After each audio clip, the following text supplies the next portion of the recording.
Hi, I'm Jamie, Fort Vancouver Library's experiential learning librarian. Today we're going to make face masks using household materials. Face masks, which you can make from materials around the house, are meant to protect those around you from catching your germs. All of the masks we make in these projects have at least 2 layers of fabric between your face and the outside world. Many of these designs also allow for a filter to be added for extra protection. Your household materials can be a sock, an old pair of leggings, an old t-shirt, a bandana, paper towels. There's lots and lots of different things you can use to make a simple face mask for going out in public. We're going to keep in mind whenever we're making our face mask that we want to make sure our material is wide enough that it covers our nose and our mouth. So I like to think of it as the Triforce if you're into Zelda. So I want to make sure that this area all gets covered. So my nose and both sides of my mouth, that makes up the Triforce. So when you test out masks, you want to make sure that you got all of this area covered. For this project, you need an old t-shirt, a pair of scissors, and a piece of string or shoelace. I'm going to show you how to create a mask from a t-shirt without any additional supplies. We'll prototype or make a first draft of the shape of our mask, then further refine or make changes to the prototype until we have a mask that fits our face.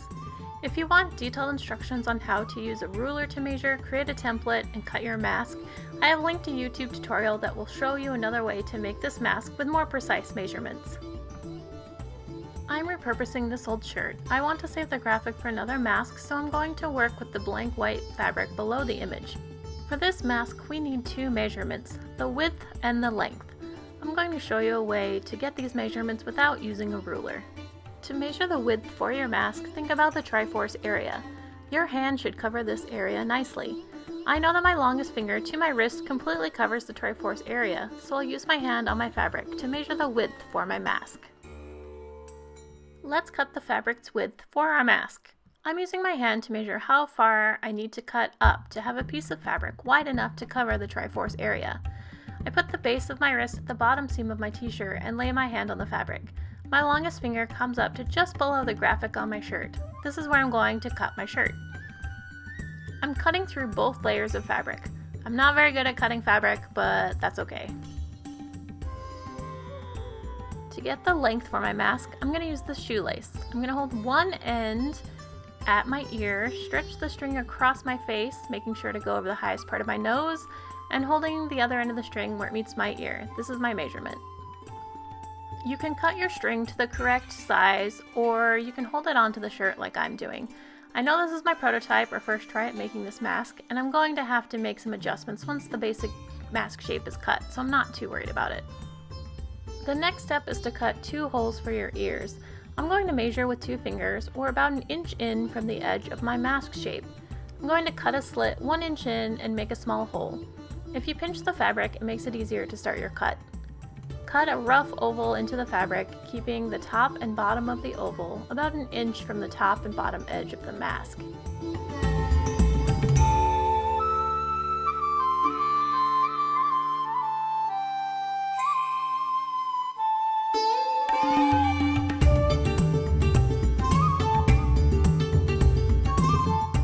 Repeat this with the other side of the mask. Since we aren't using exact measurements, we'll need to try out our design to see what changes we need to make before continuing. It's time to try on your mask. I can tell from my mask that I have a lot of excess fabric, which flops down over the top. I'm going to cut a half circle shape from the center top, where my nose is, to my ears, cutting away some of the excess under my eyes.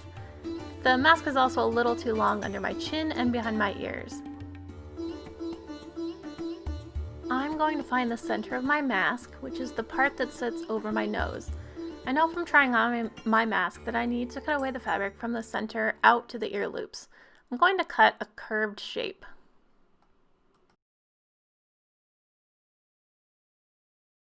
I fold the fabric in half, and I'm going to use my first curve cut as a template to cut out the other half of my mask, making sure to curve up to leave extra fabric for my nose. Unfold the mask and take a look at the shape you've created.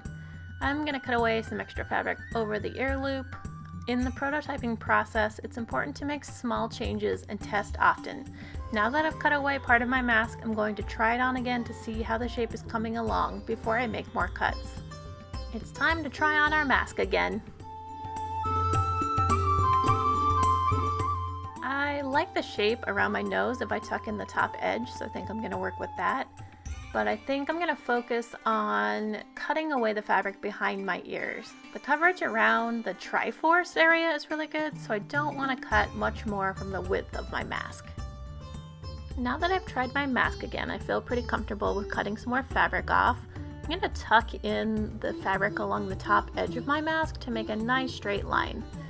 I'm going to focus the cuts this time on all the extra fabric underneath the ear loops. So I'm going to start rounding out this fabric.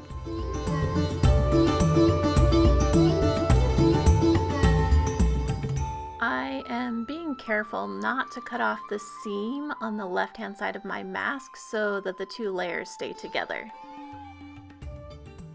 I'm going to flip my mask over and I'm going to cut some of the fabric above the ear loops, again rounding out the shape.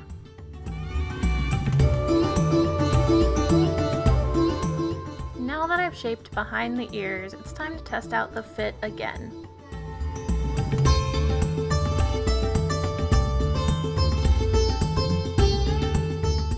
There's still a little too much fabric behind the ears, but the Triforce area is nicely covered.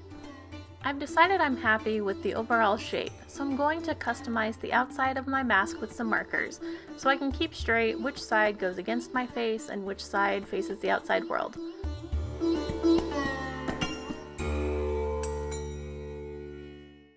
I'm going to try on my mask with my design before I do any final cuts to make sure the design is centered.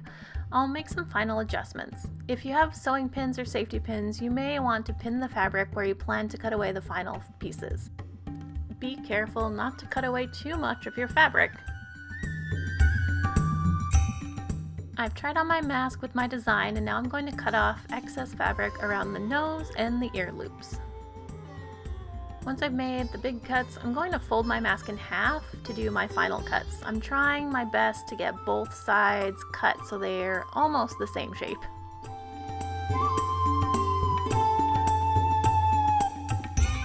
Finished and super comfy. If you want to add an extra layer of protection, you can add a removable filter to this mask. These filters are meant for one-time use. Possible filter materials include paper towels, coffee filters, and facial tissue. To add a disposable filter to this mask, unfold the two layers of fabric. Place the filter in the center of your mask, ensuring that it is centered over your nose and mouth. Fold it up to make a filter sandwich. You can tuck the bottom edges of the mask in to hold the filter in place. Make sure to throw away the filter before you wash your mask.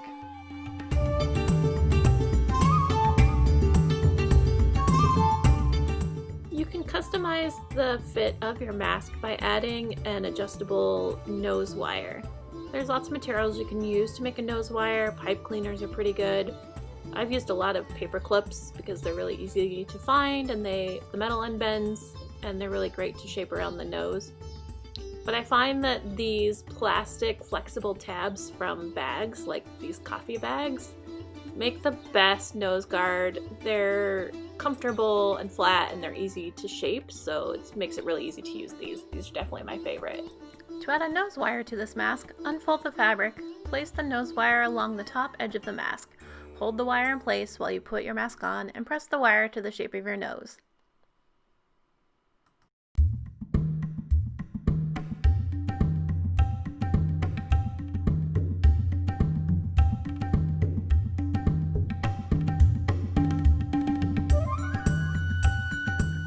If you wear your mask for a while, you may notice it's uncomfortable around your ears.